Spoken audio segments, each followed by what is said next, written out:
Putain, qu'est-ce que ça fait du bien de faire l'amour avec ma copine. Bonsoir à tous, j'espère que vous allez bien et bienvenue pour un nouveau débriefing pour la 15e journée de Arkema Première Ligue avec le match qui opposait le Paris FC face à l'AS Saint-Etienne. N'oubliez pas de vous abonner à ma chaîne de YouTube, de lâcher un gros pouce bleu, de me suivre sur ma page Facebook, Instagram et TikTok qui sont dans la description et ainsi qu'activer la petite cloche pour être au courant de mes prochaines vidéos. Sur ce, on est parti. Alors les amis, on se retrouve au lendemain de cette victoire du Paris FC face aux Stéphanoises, donc qui était le vendredi soir en pleine Saint-Valentin à 21h. Team célibataire représente. Après, forcément, le 11 de départ, toujours aussi classique avec Sandrine Souberan, avec un 4-2-3-1 plus que classique. Donc avec les arrières latéraux Sissoko et Bogarts, vu que Théa Greboval est encore une nouvelle fois sur le banc des remplaçantes. La charnière centrale avec Uldocin et déjà Davis. Milieu défensif comme d'habitude, Corbos et Crozet, ce qu'on ne change pas. Et le retour de Garbino sur le côté droit. Et de l'autre côté, en milieu offensif, Kessia Bussy et Gaëtan Tiné. Et en avant-centre, vu l'absence de Clara Matteo, donc qui est indisponible pendant quelques semaines, voire quelques mois, à cause d'une blessure au pied, donc qui est remplacé par Mathilde Bourdieu. Et comment vous dire que la première période, ouais. Oh, pardon, excusez-moi, oui. C'est pour dire qu'en gros, la première période était vraiment ennuyante. Oui, il y a peut-être eu de l'envie des deux équipes, histoire de se chercher un petit peu en début de match, et après essayer de mettre en place le jeu demandé par les deux coachs. Alors oui, il y a eu quelques petites approches des deux équipes, mais sans trop de grande conviction, notamment avec la frappe de Kessia Bussy, bon, qui a été en grande forme quand même dans ce match, même si ces deux premières tentatives dans le match n'étaient pas très convaincantes pour inquiéter Marine Chinoux. Après, il y a eu, comme je dis, une approche des Stéphanoises, mais voilà quoi, ça n'a pas été non plus très dangereux pour Chiamaka Nadosi. Et puis voilà. Ah non, oui. Donc sous les yeux de Clara Matteo, donc qui je rappelle est blessée au pied depuis le match précédent en Coupe de France pour les quarts de finale contre les Dijonnaises, donc qui était sortie sous blessure, mais qui vendredi soir était quand même dans les tribunes pour encourager ses coéquipières. Et puis là, en première période aussi, le moment du match, ça a été la sortie surprise sur blessure de Tenitsun Sissoko.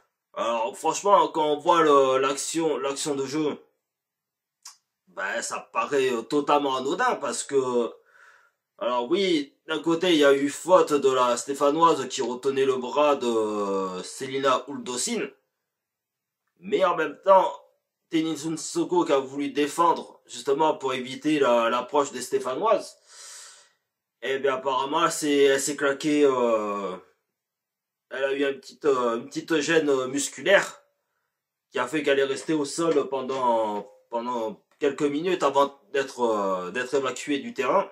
En même temps, c'est un petit peu ballot parce que elle était récemment appelée en sélection malienne, je crois. Je crois que c'est ça, je crois qu'elle est d'origine malienne. Donc c'est un petit peu couillon, excusez-moi du terme, de la part de Sandrine Souberan de l'avoir mis dans le 11 de départ.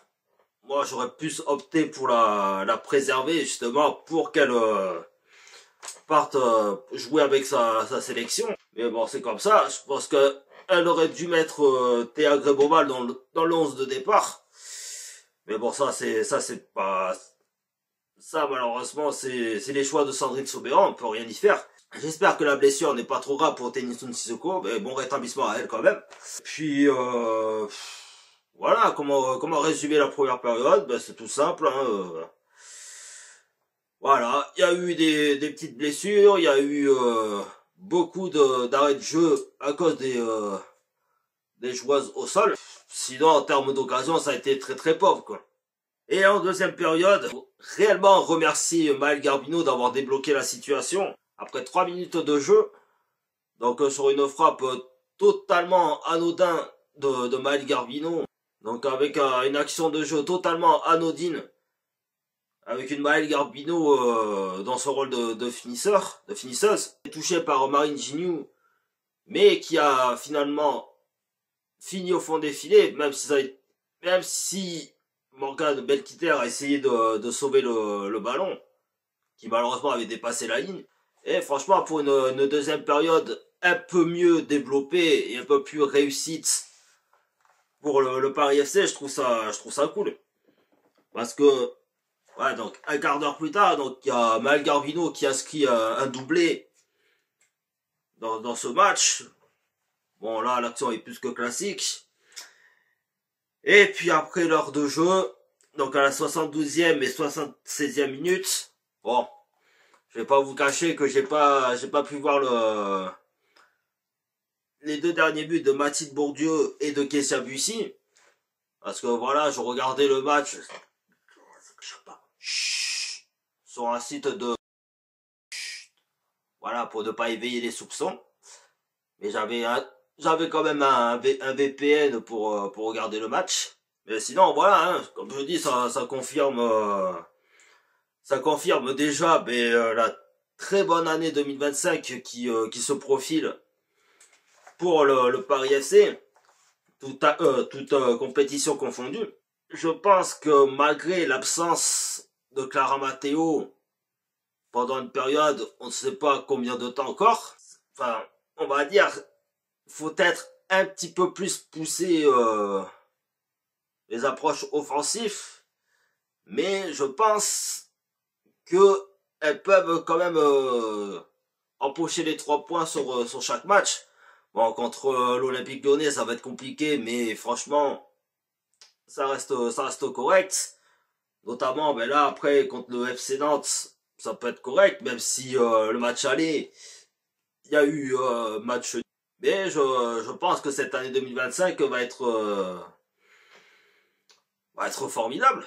Va être vraiment formidable pour le Paris FC jusqu'à la fin de la saison régulière, plus les playoffs. Et je pense, peut-être que si je me trompe pas, enfin d'ailleurs, dites-moi dans l'espace commentaire public du Paris FC si pour vous c'est la meilleure saison que la section féminine du Paris FC font, ou s'il y a eu d'autres meilleures saisons dans les années passées. Mais pour moi, c'est la plus que parfaite de saison, quoi. Et puis quant aux Stéphanoises, ben ouais, ça confirme un petit peu mon opinion que j'avais eue sur l'éviction de Laurent Mortel.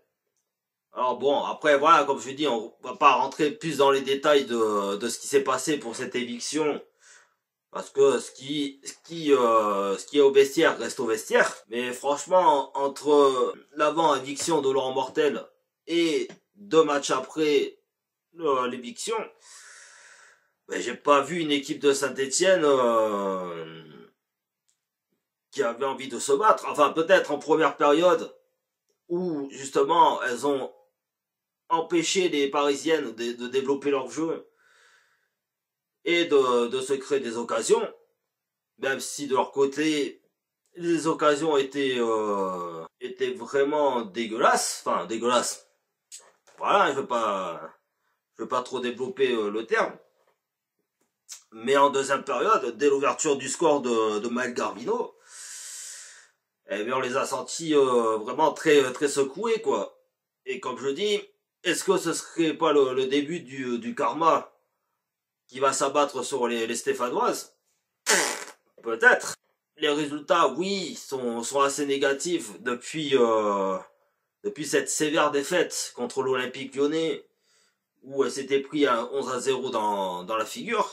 Mais comme je dis, autant il y aurait eu une équipe stéphanoise, comme ce fut le cas en début de saison, je pense que le scénario du match aurait été une autre histoire. Je sais pas, j'ai l'impression qu'il y a un certain malaise, quoi.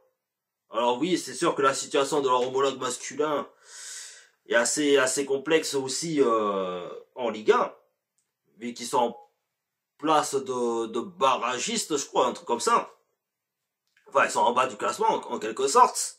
Et vraiment, je comprends pas. Je comprends pas comment une équipe qui avait bien démarré la saison finit par sombrer en bas du classement. Bon, on va dire qu'elles sont quand même assez loin du compte pour être en position de relégable. Donc qui est occupé par l'Andaman Guingamp et le Racing Club de Strasbourg. Enfin, moi, je me mets à la place du public stéphanois, mais je me poserai la question. Est-ce que c'est réellement l'entraîneur qui fait peut-être pas les bons choix, ou peu importe la situation, ou c'est les joueuses qui en veulent pas, quoi, qui veulent pas jouer le jeu, qui veulent pas mouiller le maillot. Franchement, je me pose la question, quoi. Même en ce vendredi soir. Donc, voilà, après, au final, c'est nos victoires qui se profilent, comme je disais, pour le Paris FC, avant cette trêve internationale, donc pour la Ligue des Nations avec l'équipe de France.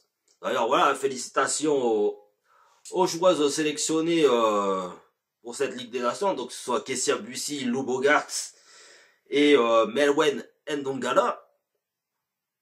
Et bravo aussi aux autres joueuses étrangères pour leur sélection, même Katia Korozek. Et puis voilà, après je pense que je vais quand même faire le débriefing spécial équipe de France pour cette Ligue des Nations qui démarrera vendredi soir à 21h10, probablement sur W9 contre la Norvège. Et donc pour finir un peu ce débriefing, je vais donner la note du match, comme vous savez. Eh bien, honnêtement, j'ai pas été forcément très satisfait de ce match, malgré cette victoire 4-0. Comme je disais, ben, je m'attendais peut-être à un réveil justement de cette équipe stéphanoise, donc suite à l'éviction de Laurent Mortel.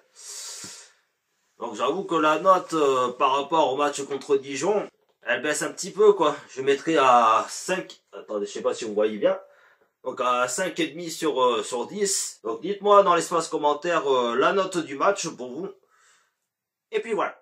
Donc voilà les amis, la vidéo touche à sa fin, j'espère que ça vous aura plu. Abonnement, petit pouce bleu, la petite cloche pour être au courant de mes prochaines vidéos. Me rejoindre sur mes réseaux sociaux qui sont dans la description.